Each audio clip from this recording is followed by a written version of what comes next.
Saúdos, benvidos a un novo programa de Unha Hora con. Desta volta, o compañeiro Xaime Calviño, de la región e máis eu, entrevistaremos o novo secretario xeral dos socialistas galegos, a Valentín González Formoso. Leva uns 6 meses no cargo. Que valoración fai dese primeiro ano? Está sendo como esperaba? Sí, excluímos pois a invasión de Putin sobre Ucrania, que ven a cambiar o escenario absolutamente. Sí, excluímos a marcha de Alberto Núñez Feijóo a Madrid, e, polo tanto, está sendo un inicio de mandato pois francamente intenso, non? E, polo tanto, que exixe de alguma maneira unha flexibilidade, unha implicación sobremaneira pois nun cargo que pois representa unha formación política que goberna prácticamente todo o mundo urbano en Galicia, que goberna o 62% da poboación galega, 111 alcaldías, 1000 concelleiros e concelleiras, 3 diputacións de 4, e, polo tanto, pois xa en circunstancias normais.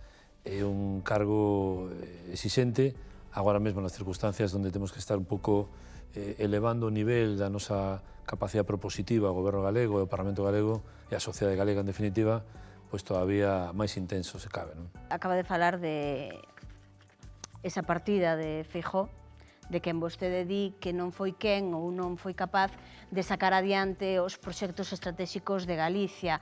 Fala tamén de que a sucesión de Feijóo non se fai atendendo a principios democráticos. Sí, o que me refiro de Alberto Núñez Feijóo, sin pararme tanto nas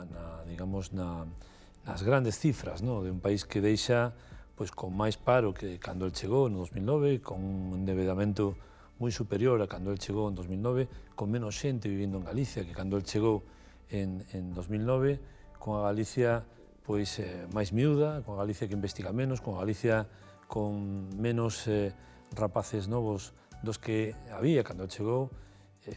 Máis alá deso, quizá o máis grave é que esos grandes proxectos estratégicos de país que dependen de liderazgos políticos que sean capaces de exprimir as potencialidades dunha terra, pois non se levaron a cabo, precisamente por esta visión de que me quero ir a Madrid e, polo tanto, non quero afrontar ningún reto que poda perxudicar esa marcha. Esa actitude, ese proxecto de futuro persoal, lastrou Galicia, fai que hoxe, por exemplo, Stellantis, Citroën, para entendernos mellor, en Vigo este paralizada pola falta de microchips, cando unha terra que pode non renunciar, como renunciou o goberno do Partido Popular, a minería de metais estratégicos para este século XXII, como pode ser o cobre, renunciando á minería que é a base do microchip, ou renunciando á promoción de enerxía renovable, cando queda acreditado, máis nestes momentos, que a autosuficiencia enerxética, en canto a capacidade productiva, en canto a prezos co que suministrar ao tecido productivo galego e ás familias galegas, é unha asignatura que podía enfrontar perfectamente e competencialmente con liderazgo suficiente. O goberno galego deixou de facerse. Deixou de facerse no ámbito madereiro, deixou de facerse no ámbito da investigación. Por tanto, eu creo que, máis que as macrocifras, que hai que englobalas tamén é certo, nun escenario de crisis financiera galopante, que anulou moitas capacidades orzamentarias do goberno galego, por ser xusto e dicilo todo, é certo que aquelas grandes potencialidades que ten o país non foron suficientemente exprimidas por esa falta de implicación, esa falta de liderazgo na forma de afrontar os retos de país. Dende o seu punto de vista, señor Formoso, como se está a facer o relevo no goberno do país de Galicia? Bueno, é un relevo que entendo que é difícil, non? É que ten os seus tempos e, por tanto, hai que respetalo, pero nos exiximos que se aceleren esos tempos, no senso de que non estamos nun contexto normal, non estamos nun contexto de crecimento da economía, non estamos nun contexto onde non haxa sectores tan atemorizados por as circunstancias que están a sufrir, o sector gandeiro, o sector pesqueiro, o sector do transporte, o sector industrial. Require dun goberno que este adoptando medidas e que seña capaz de executalas, que seña capaz de reflexalas no Diario Oficial de Galicia para que collan validez xurídica e entren en vigor.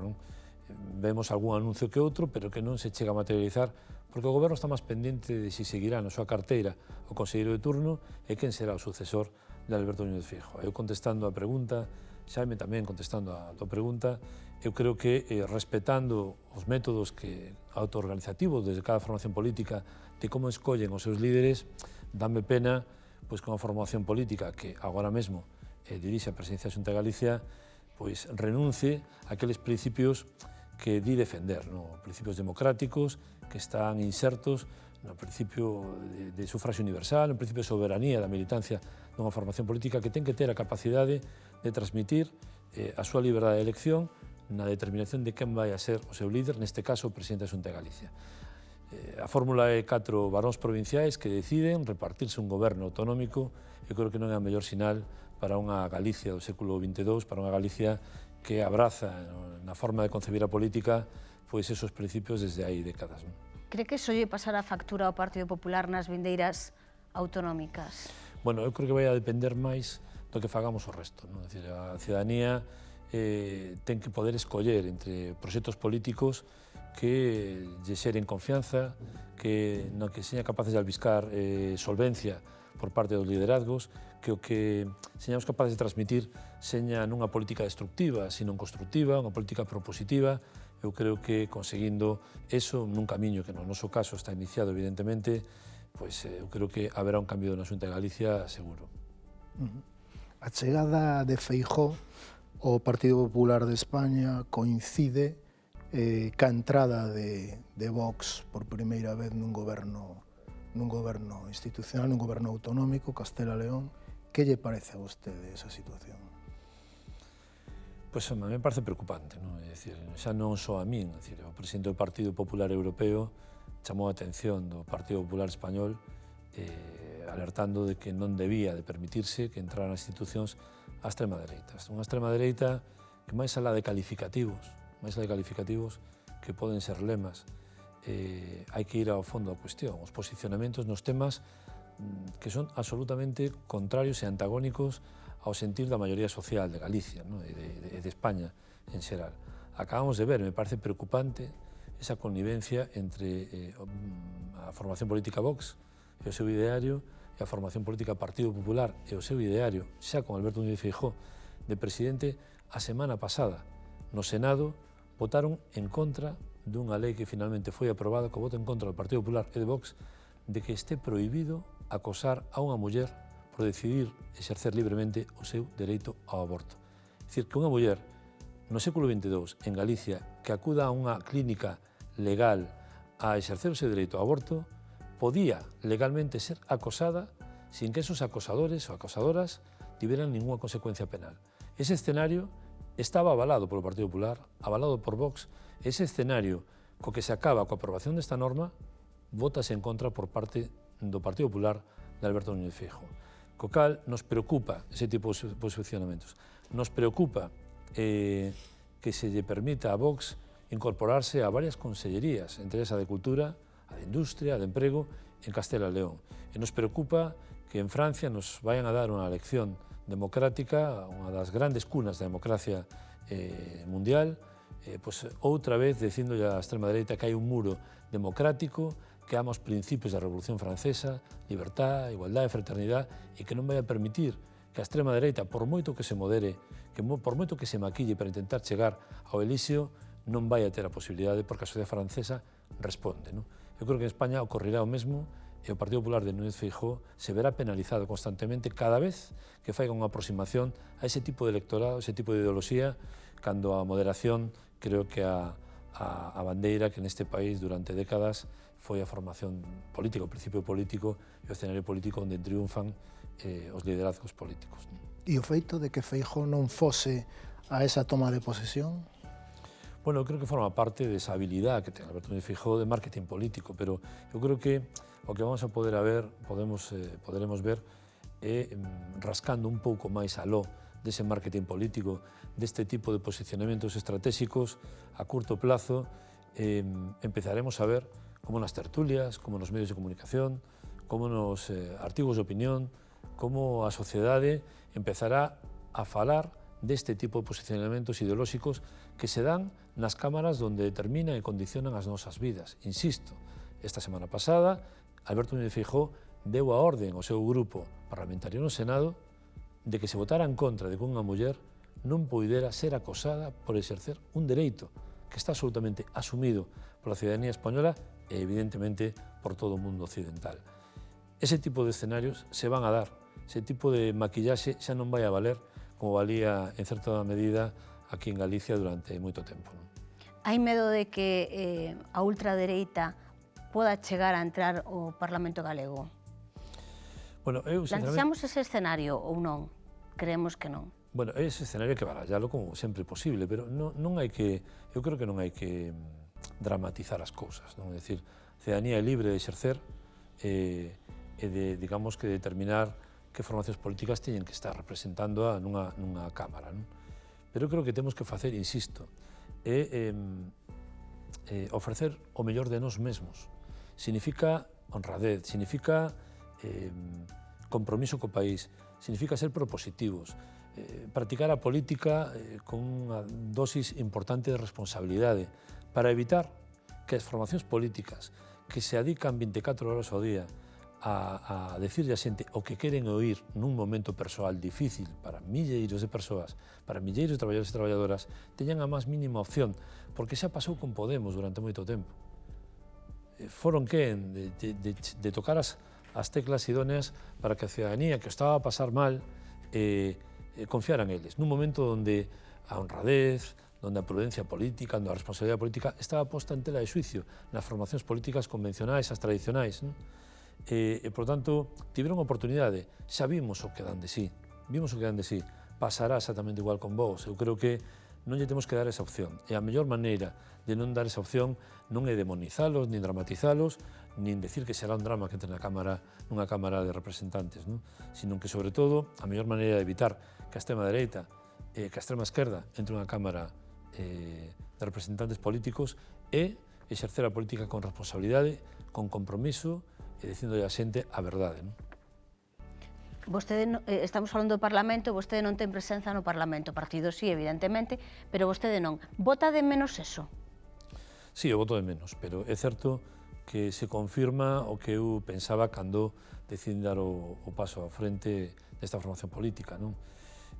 A política, eu son alcalde, a política se fai na rúa, a política se fai visitando os armadores de Vigo, os armadores de Burela, as redeiras en Ribeira, ou se fai encontrándose co Comité de Empresa de Alcoa, co Comité de Empresa da Ibérica, ou co Comité de Empresa de Barreras en Vigo, ou se fai política encontrándote co sector sanitario, coas enfermeiras en loita, cos médicos de emerxencias, se fai política encontrándote co embaixador de Ucrania e cos refugiados ucranianos. Creo que a política se fai na rúa, que é onde a xente practica a súa vida, na piscina, nas garderías, na fábrica, nos bares, na rúa, non? Por tanto, a sede da soberanía popular é un lugar absolutamente imprescindible para facer política, pero temos unha correa de transmisión, esta formación política, que é o grupo parlamentario, exerce esa labor de ser a correa de transmisión do que nos percibimos na sociedade, das propostas que nos queremos facer á sociedade. Vimos de presentar uns días un proxecto de lei nun tema esencial como é digamos que a regulación do xogo, das casas de apostas que se están a sentar en pleno casco urbano, pegado nos barrios, pegado aos centros educativos, a escasos metros dos colexios onde os nosos nenos e nenas ven nas lunas das casas de apostas, as súas figuras deportivas preferidas, non? E, por tanto, temos que regular eso, unha normativa do ano 80 e pico, e nós estamos exercendo de goberno nun país que non ten goberno, que se ha preocupado máis para a sucesión de Núñez Feijóo que de gobernar un país no momento máis crítico dos últimos 30 anos para a socioeconomía galega, non? O impulso desa nova norma vai ligado a unha campaña que aquí en Ourense presentaban as xuventudes socialistas. Cal é a relación que mantén cas xuventudes socialistas? Pois unha relación moi sana, non? Creo que é unha relación onde nosotros queremos que esa parte do partido, que é fundamental, creza en número de militantes, que crezan que chega a ser unha organización moitísimo máis representativa do que xa o é na xuventude, que seña capaz de ser un elemento de ilusión para esa xuventude que ás veces descree da política e ás veces descree das formacións políticas convencionais. Estamos en plena revolución tecnolóxica, mediática, política tamén, e creo que xa non vale decir que temos 145 anos de historia, non? Sino que vale ser capaces de chegarlle a pituitaria, aquela rapaza que está preocupada porque os principios de igualdad señan efectivos, non? Por ser capaces de darlle unha resposta a aquel chaval que lle gustaría ser un investigador e non ter que renunciar a Galicia como lugar de destino, sino ver en Galicia un lugar onde poder desenvolver o seu proxecto persoal de investigación. Ser capaces de conxugar coa xuventude creo que é unha aspiración que ainda tendo 50 anos mantemos todos os días. Que opinión lle merece Alfonso Rueda?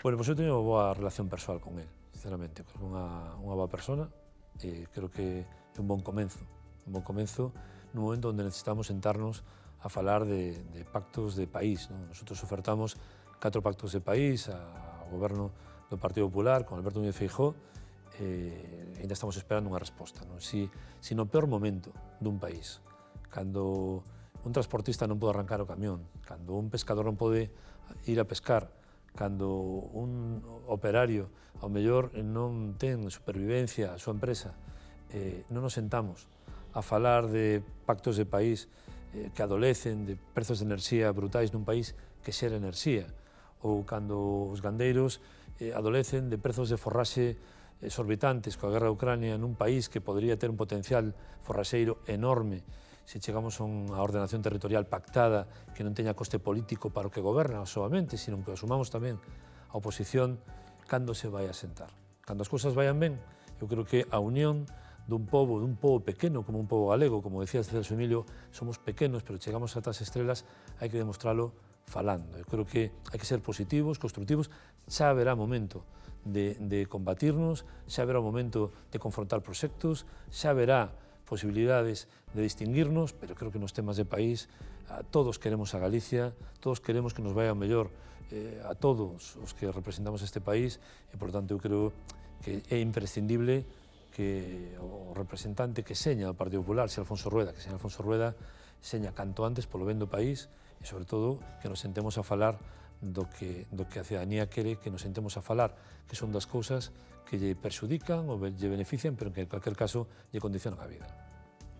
Cree que será o candidato polos socialistas á presidencia da Xunta de Galicia? Polo tanto, se verá cara a cara con Rueda máis directamente? Bueno, eu o que sei é que esa decisión non a van a tomar 4 varóns socialistas, nin 28, nin 45, non? A van a tomar pois, os militantes e as militantes dun partido que ten que explicar cada día por que decide escoller un candidato ou unha candidata dunha maneira que é moito máis incómoda que sentarse nunha mesa a decidir que é o máis idóneo, non? Moito máis incómoda, pero que é un motivo de orgullo para un socialista, non? Eu creo que escoller a un compañeiro ou unha compañeira libremente, secretamente, nunha papeleta, ter a capacidade de cambiar a túa formación política, como foi o caso, agora escoller a Pedro Sánchez, que hoxe é presidente do goberno, e gracias a esa papeleta que ti depositache nunha pequena agrupación en Amoeiro, e que supuxo que cando hubo o peor momento da historia deste país, con a pandemia, que tivo confinados a 50 millóns de españois durante meses, hubo un goberno presidido por esa persona que ti escolliche cunha papeleta e que permiteu que non houbera despidos, sino que aplicou os ERTES ou aplicou medidas que favoreceron con 200.000 millóns de euros en avais ás empresas estratégicas deste país ou cando se adoptaron medidas que mantiveron vivo este país, esta sociedade, é un orgullo como socialista. Eu non quero volver atrás, non quero volver séculos atrás, donde tamén esta formación política se decidía igual que o fai agora o Partido Popular, con 4 persoas que teñen o seu propio interés persoal, que é sobrevivir en política, e, por lo tanto, van a condicionar a mellor política que podía facer o Partido Popular. Eu recomendo que revisen esa fórmula. Respeto como o faigan, porque non é a miña formación. Pero en clave de país, creo que lle vai ben o Partido Popular. Creo que esa alternancia exista e creo que seamos formacións dinámicas, vivas, que calquera alternancia este baseada na calidade do proxecto que ofertamos á sociedade galega ou orensana, non? Eu creo que desa maneira non será. Neste caso, será a militancia quen escolle o candidato. Eu vou a ser candidato a candidatarme para o Partido Socialista de Galicia. Estou convencido que sería o candidato, pero en calquer caso non quero sustraer a vontade dos militantes, compañeros e compañeras socialistas, que serán os que definitivamente decidan. E terá o Partido Socialista un candidato de peso para enfrontarse a Jácome na alcaldía de Ourense? Seguro. Eu creo que o Partido Socialista acaba de reconstruirse en canto a executiva local, ten unha responsabilidade enorme que, por calquer método, evidentemente democrático, por convicción, por proxecto, por liderazgo, temos a obriga as formacións políticas serias, responsables, que lle queremos a Ourense e que nos doe que esta cidade ás veces seña posta en evidencia polo seu alcalde, se acabe con esta situación e pasemos outra vez a ter, digamos, un representante ou unha representante política desta cidade tan importante para Galicia, tan importante para España, pois digno da xente de Ourense. Considera, o fío desta pregunta, que houbo algún erro no plantexamento ou na postura do Grupo Socialista durante estes 2, casi 3 anos que levamos de mandato de Jácome para non achegar posicións e lograr sacar adiante a moción de censura? Ou cree que non hai responsabilidade? Eu creo que isto é responsabilidade de todo o mundo, non? Para empezar, houve unhas eleccións municipais nas que o señor Jácome se presentaba e todo o mundo sabía quen era o señor Jácome. Todo o mundo sabía, non? Eu, desde o meu pueblo, un pouco pequeno, da Coruña, sabemos quen é o señor Jácome. Por tanto, é o espectáculo que se xenera nesta cidade desde hai moitos anos que foi aplaudido por unha boa parte desta cidade. Por tanto, todos ten responsabilidade. Para empezar, a cidadanía de Ourense. Todos somos responsables do que votamos, para ben e para mal, e temos dereito a acertar e temos dereito tamén a equivocarnos. Tamén temos dereito e a responsabilidade de asumir as consecuencias do que votamos. E, por tanto, nestas eleccións municipais, a cidadanía de Ourense exerceu responsablemente e cometeu un acerto, que foi que a forza política mayoritaria fora o Partido Socialista Obrero Español. E hai responsabilidades de todo tipo, tamén do Partido Popular, por non respetar esa vontade mayoritaria que agora Alberto Núñez Feijóo, que foi quen deu a orden para que esa posibilidade de que o señor Jácome non fora alcalde de Ourense e o señor Villarino non fora alcalde de Ourense, pois ao final, hoxe está intentando propiciar que en España goberne a lista máis votada. É dicir, esa incoherencia en tan pouco tempo ten que penalizarse. Esa incoherencia fai que irrumpan formacións políticas populistas. A xente está farta de que lle digamos o que quere oír e que os engañemos as 24 horas despois. É dicir, se ten que ser a lista máis votada, señamos serios, sentémonos en unha mesa a falar e que ese tipo de criterios se afronten, digamos, seriamente e se asuman. Che convenza nun momento determinado, che compense nun momento determinado ou non che compense nun momento determinado. Non? E, por tanto, nesta cidade a responsabilidade é compartida por parte de todo o mundo. É mellor non mirar atrás, en pensar que hai unha oportunidade dentro dun ano donde, insisto, o Partido Socialista vai a estar a altura das circunstancias, porque a súa obriga con a cidade na que cree, unha cidade a que quere, e, lóxicamente, coa que está implicada desde hai moitos anos. Non? Laura Seara sería unha boa candidata? Laura Seara é unha magnífica candidata a todo, unha magnífica compañeira, moi traballadora, moi lista, e unha magnífica socialista con unha gran trayectoria. Cando ve os plenos do... porque me consta que algún pleno do Concello de Ourense ten visto, e vostede, ademais, ten moita trayectoria no ámbito municipal, como alcalde de As Pontes de García Rodríguez, que se lle pasa pola cabeza cando ve os plenos de Ourense? Pois vergoña. Vergoña. A cidade dos meus avós, a cidade de meu pai, ainda que non houbera ningún tipo de vínculo familiar. Non? Eu creo que, como cidadán en xeral, pois, sinto a mesma vergoña cando vía pois, un pleno en Marbella, na época de Jesús Gil. Algo parecido.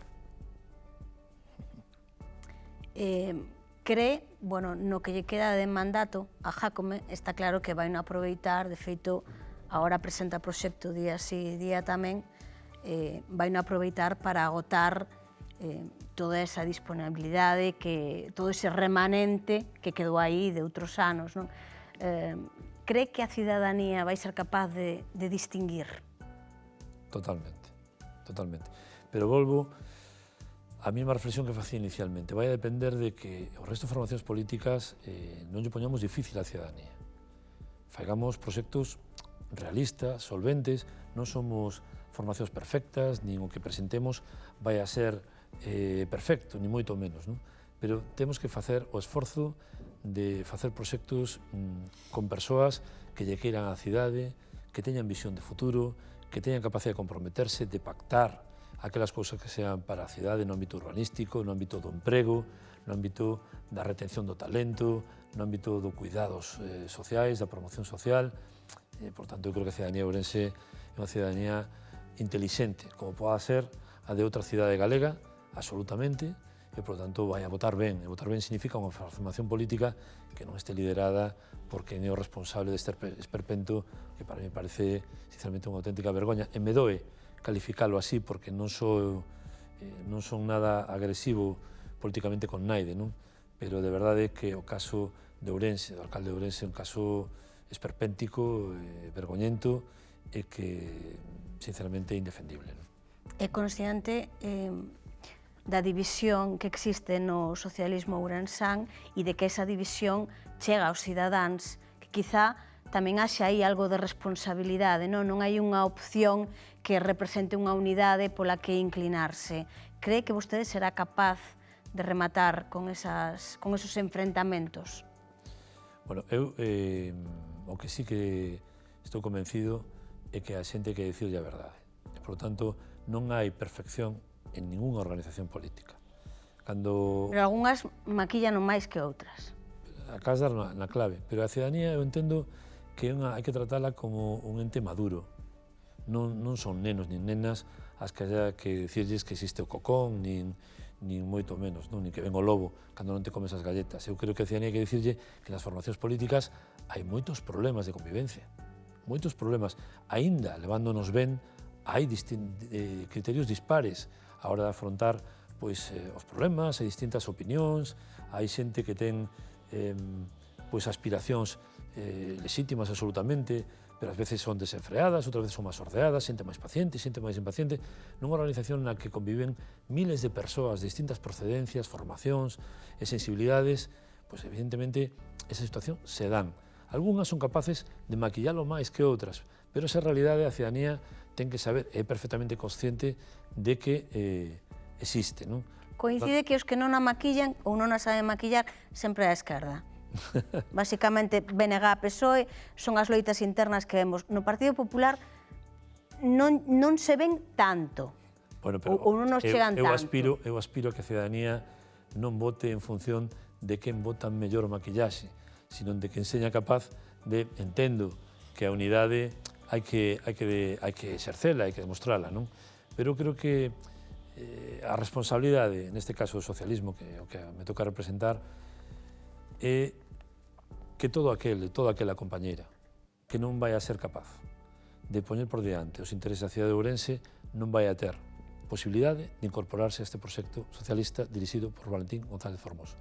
Toda aquela compañeira que disinta, que teña discrepancias, que teña opinións distintas, é benvida, é benvido nos órganos do partido, onde haxa que discrepar, que haxa que debatir. Todo aquel que teña unha aspiración a liderar un proxecto a nivel municipal, a nivel provincial, a nivel autonómico, ten toda a posibilidade neste partido que é demócrata, que ama a democracia, para poder exercer o seu dereito, pero nunca perdendo a perspectiva de que somos un instrumento útil á sociedade. Por lo tanto, cando deixamos de priorizar as cuestións de cidade, as cuestións urbanísticas, medioambientais, de emprego, sociais, por riba das cuestións orgánicas e do interés persoal, aí va a ter un enemigo que se chama Valentín González Formoso e a dirección do Partido Socialista de Galicia. Ese vai a ser un antes e un despois desta formación política nestes últimos anos. Eso se vai a transmitir de arriba para baixo, piramidalmente. Por lo tanto, generosidade toda do mundo, pero sin renunciar ni un ápice á responsabilidade que temos coa sociedade. É posible ganear a Diputación de Ourense? Danlle os números? Sí, damos os números, pero vai a depender, en cualquier caso, de que na cidade de Ourense exerzamos a nosa responsabilidade con responsabilidade e sendo capaces de propoñer un proxecto que cheire a futuro, que cheire a que queremos comernos o futuro dunha cidade que leva uns anos xa non só con Jácome, sino con Jesús Vázquez adolecendo. Pois, eu cada vez que veño á cidade a xente recurre a reminiscencias do pasado, recurre a cabeza, recurre ao meu ben querido compañeiro Paco Rodríguez para acordarse de cando se facía algo nesta cidade, non? Leva anos parada, leva anos dormida, esta capital necesita outro tipo de impulso, outro tipo de pulo, e, por lo tanto, vamos a ser capaces, e fruto deso eu creo que tamén seremos capaces de cambiar unha provincia que ten o Produto Interior Bruto máis pequeno de Galicia, que ten unhas potencialidades enormes no ámbito cultural, no ámbito industrial, no ámbito de investigación, no ámbito agroalimentario, con prácticamente todas as denominacións de orixes. Aquí, nesta capital do románico, como Ourense, e que, en cambio, pois, eu, que son presidente da Diputación, sinceramente, parece que vivimos en mundos distintos. A mí non me veñen os alcaldes e alcaldesas das distintas localidades da provincia da Coruña pois a reclamar se lle podo axudar a arreglar unha carretera ou se lle podo axudar a arreglar unha piscina. Hai unha distribución de fondos obxectiva. Repartimos agora mesmo casi 100 millóns de euros só nunha liña que é o Plan de Obras e Servicios de forma obxectiva, en función dos habitantes que ten Amoeiro ou que ten pois, o Carballino, en función das parroquias que ten, en función das vías que ten que manter. Parámetros matemáticos, goberne quen goberne nesas cidades, porque entendo que non ten que pagar pois, un veciño de Carballino que decida apostar polo Partido Socialista naquela localidade, non ten por que quedarse sin un funcionamento dunha depuradora financiada pola Diputación de Ourense, simplemente porque son de opcións políticas distintas. Eso non se dá en Galicia, en ninguna parte de Galicia, son Ourense. Eso hai que cambiálo se queremos igualar a economía dunha provincia ca outra, porque entendamos que a provincia da Coruña ten un Produto Interior Bruto de 30 e pico mil millóns de euros, 20 e pico mil Pontevedra, Ourense ten 4.000 millóns de euros, e iso non pasaría de ser unha cifra matemática sin máis, pero isto non é a competición. Detrás deso hai que non hai rapaces nin rapazas nos povos de Ourense porque se marchan a traballar a Vigo, se marchan a traballar a Coruña, con sorte, senón a Barcelona ou senón a Düsseldorf, a París ou a Londres, simplemente porque aquí non somos capaces de presentar un proxecto ilusionante que faiga que os povos de Ourense queran vivir, queran revolucionarse pacíficamente e queran ser unha alternativa de emprego á súa mocidade. Fala das deputacións, vostede coñece perfectamente como funcionan, cal é o seu mecanismo e para que sirven. Que lle respondería a esas voces críticas con esa institución, coas deputacións en xeral? Bueno, eu distingo dúas cousas. Eu entendo que as diputacións serían perfectamente prescindibles. O que non son prescindibles son as funcións que practican as diputacións. Os concellos máis pequenos con menos recursos requiren de asistencia técnica, económica, financiera, permanente, xurídica, que alguén ten que facer. Pode facer a Dirección Xeral da Administración Local da Xunta de Galicia? Sí, podría facer, perfectamente. Por lo tanto, as diputacións son entes suprimibles? Sí, son. Pero eu quero recordar, dentro daquel populismo que antes falábamos, Albert Rivera, hoxe desaparecido, que decía que facendo desaparecer as diputacións, pois aforraría este país, decía ele, 8.000 millóns de euros. Claro, es que a corporación, que único que suprimiríamos, salvo que pretendéramos suprimir aos funcionarios das diputacións, cousa que naide vai facer. Nin Vox, nin Podemos, e evidentemente os partidos convencionais deste país, non? O aforro é mínimo, mínimo, estamos falando, en Galicia serían 4 millóns de euros de aforro, suprimindo as corporacións provinciais, non? Co cal non é unha solución a un diseño administrativo de país que require de que as grandes formacións políticas neste país se senten a un rediseño administrativo dun Estado donde nas oficinas de emprego conviven dous mundos, a oficina de emprego autonómica e a oficina de emprego do Estado, donde as demandantes de emprego teñen que ir a unha ventanilla que depende da Xunta de Galicia, do Servicio de Colocación da Consellería de Emprego e Economía, e, por outra parte, ten que ir a outra ventanilla enfrente, sin ver a separación físicamente, pero que depende do Ministerio de Traballo, que son a ventanilla onde se tramitan as prestacións, as altas e baixas das prestacións no desemprego. ou na costa, onde os 6 primeiros metros de costa dependen da demarcación de costas do Estado, coa súa oficina en Coruña, en Pontevedra, en Lugo, o seu departamento, o seu orzamento. En cambio, do metro 6 ao metro 90 depende da Servicio Provincial de Costa, Xunta de Galicia, co seu orzamento distinto, co seu persoal distinto, co seu edificio para atender ao personal distinto. Nun país onde hai subdelegacións do goberno a 50 metros das delegacións do goberno, como pasa na Coruña, eu creo que require dun esforzo de rediseño administrativo para non olvidarnos de que a administración ten que ser un ente ao servicio da cidadanía e non a cidadanía ao servicio da administración, que é o que pasa actualmente. Un descrédito da administración onde a cidadanía ponlle medo promover unha vivenda para vivir porque os permisos, as licencias, Aguas de Galicia, patrimonio, etc., se converten nunha eternidade, nunha carreira de obstáculos, xa non digamos na promoción dunha fábrica ou na promoción dun negocio no ámbito rural. Eu creo que requerimos de agilidade, requerimos dunha redistribución administrativa, sin dúbida, onde nese paquete de rediseño deberían de entrar as diputacións. Rediseño das deputacións, reforma ou revisión do Estatuto de Autonomía? Bueno, sin dúbida, creo que o Estatuto de Autonomía é prioritario a súa actualización, tendo en conta que ten décadas e que, en calquer caso, o escenario, como decíamos antes, estamos en plena revolución tecnolóxica, política, institucional a nivel europeo e, por tanto, require esa actualización. Pero é certo que un documento onde, se non hai un consenso maduro e sosegado polas formacións políticas, pode ser unha fonte de conflictos, en calquer caso non se debe de avivar o Estatuto como un elemento de confrontación co Estado, como un elemento onde algunhas formacións políticas separatistas, independentistas, que levan, digamos que a gala,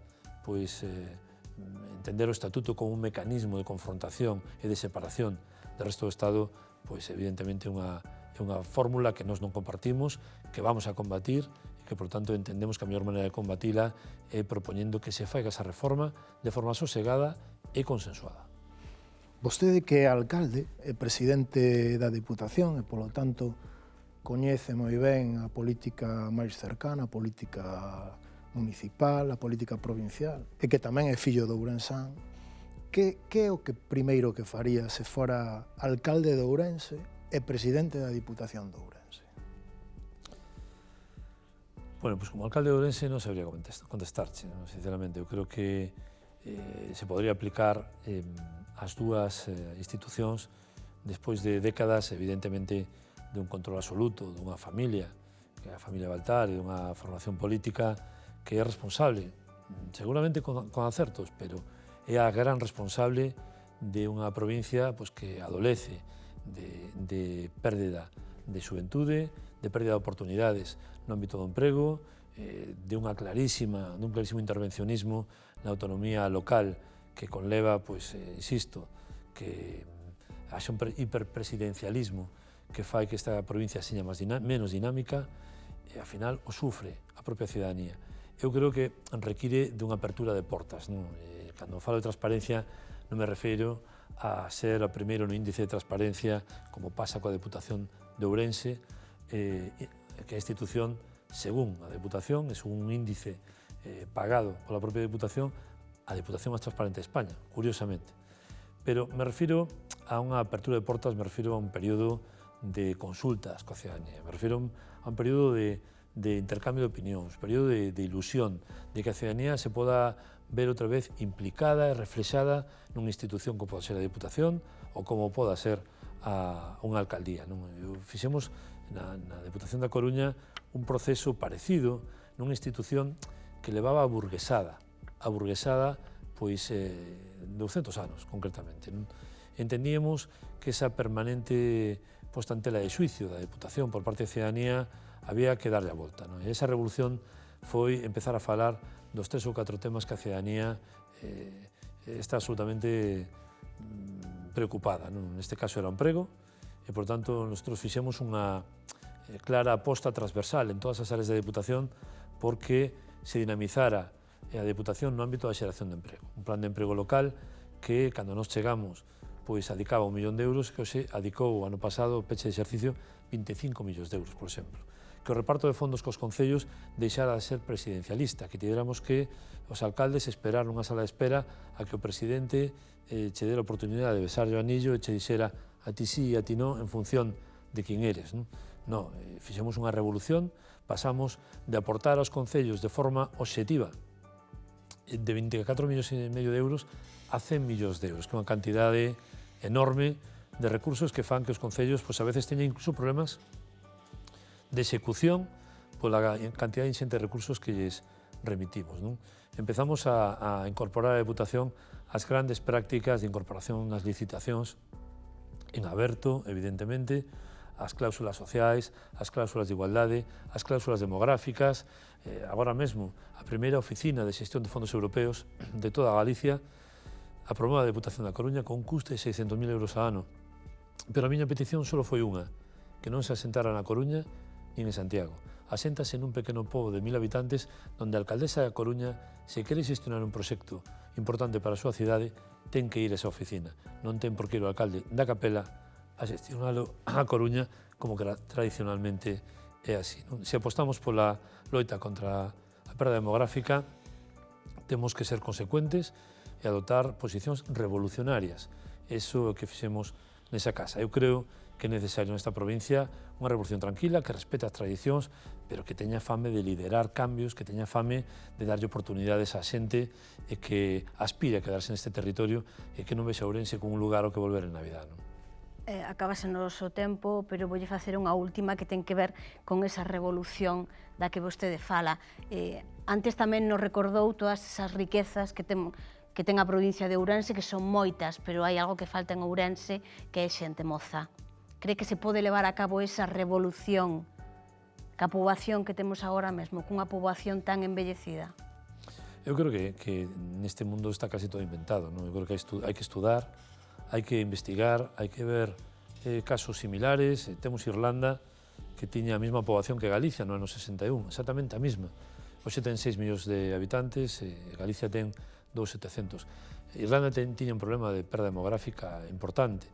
Apostou polas tecnoloxías, apostou coa política tributaria, coa política fiscal para a incorporación, a recuperación de talento e hoxe unha seña de identidade no mundo tecnolóxico a nivel europeo, coa sede ali de grandes multinacionais tecnolóxicas.